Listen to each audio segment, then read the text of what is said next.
Mark 15. And as soon as it was morning, the chief priests held a consultation with the elders and the scribes and the whole council. And they bound Jesus and led him away and delivered him over to Pilate. And Pilate asked him, "Are you the king of the Jews?" And he answered him, "You have said so." And the chief priests accused him of many things. And Pilate again asked him, "Have you no answer to make?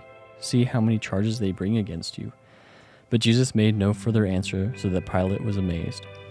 Now at the feast he used to release for them one prisoner for whom they asked.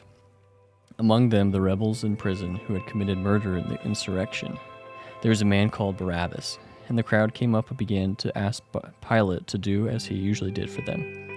And he answered them, saying, "Do you want me to release for you the king of the Jews?" For he perceived that it was out of the envy that the chief priests had delivered him up. But the chief priests stirred up the crowd to have him release for them Barabbas instead. And Pilate again said to them, "Then what shall I do with the man you call the king of the Jews?" And they cried out again, "Crucify him!" And Pilate said to them, "Why? What evil has he done?" But they shouted all the more, "Crucify him!" So Pilate, wishing to satisfy the crowd, released for them Barabbas, and having scourged Jesus, he delivered him to be crucified. And the soldiers led him away inside the palace, that is, the governor's headquarters, and they called together the whole battalion. And they clothed him in a purple cloak, and twisting together a crown of thorns, they put it on him. And they began to salute him, "Hail, King of the Jews!" And they were striking his head with a reed and spitting on him and kneeling down on homage to him. And when they had mocked him, they stripped him of the purple cloak and put his own clothes on him, and they led him out to crucify him. And they compelled a passerby, Simon of Cyrene, who was coming in from the country, the father of Alexander and Rufus, to carry his cross. And they brought him to the place called Golgotha, which means place of a skull. And they offered him wine mixed with myrrh, but he did not take it. And they crucified him and divided his garments among them, casting lots for them, to decide what each should take. And it was the third hour when they crucified him. And the inscription of the charge against him read, "The King of the Jews."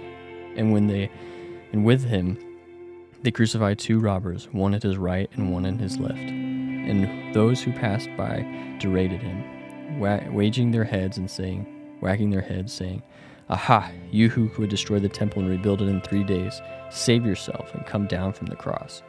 So also the chief priests and the scribes mocked him to one another, saying, "He saved others, he cannot save himself. That the Christ, the King of Israel, come down now from the cross, that we may see and believe." Those who were crucified with him also reviled him. And when the 6th hour had come, there was darkness over the whole land until the 9th hour. And at the 9th hour Jesus cried with a loud voice, "Eloi, Eloi, lema sabachthani," which means, my God, why have you forsaken me?" And some of the bystanders, hearing it, said, "Behold, he is calling Elijah."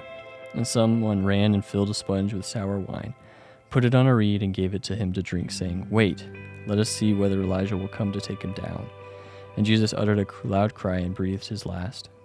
And the curtain of the temple was torn in two from top to bottom. And when the centurion who stood facing him saw that in this way he breathed his last, he said, "Truly, this man was the Son of God." There was also women looking on from a distance, among whom was Mary Magdalene, and Mary the mother of James the younger, and Joseph and Salome. When he was in Galilee, they followed him and ministered to him. And there were also many other women who came up with him to Jerusalem. And when evening had come, since it was the day of preparation, that is, the day before the Sabbath, Joseph of Arimathea, a respected member of the council, who was also to himself looking for the kingdom of God, took courage and went to Pilate and asked for the body of Jesus. Pilate was surprised to hear that he should have already died. And summoning the centurion, he asked him whether he was already dead. And when he learned from the centurion that he was dead, he granted the corpse of Joseph.